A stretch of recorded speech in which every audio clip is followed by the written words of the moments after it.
No sex for 7 years and no attention and no friendship and no partnership will probably wear someone down. Let's play devil's advocate and kind of break this down.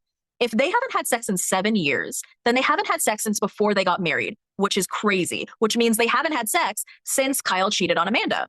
And what that basically tells me, if it's true, is that, and maybe this is very obvious, Kyle and Amanda should have never gotten married because Amanda never was able to get over the cheating. And I'm not saying that she should get over it, but what she should have done was not marry someone when she didn't have the capacity to get over this cheating thing. And maybe it was something that she didn't realize she wouldn't have the capacity to get over until much later on, until several years down the road.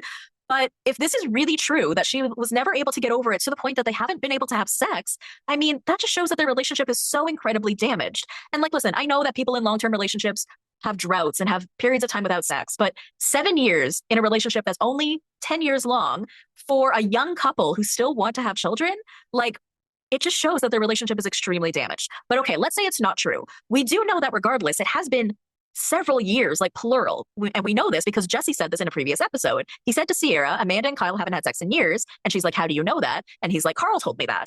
And we did have Kyle tell us a couple of times that he has been very honest with Carl about his sex life with Amanda. So we can at least trust this, like, telephone game to be remotely true. So to say that they haven't had sex in years, plural, to me means like 3 or 4, and they've only been married for 4 years, you guys. So even if it's been a 3 or 4, it's been for the majority of their marriage. And I think that that's really damaged, right? Like, it just, to me, makes it seem like their marriage has been damaged for the entire time that it has existed.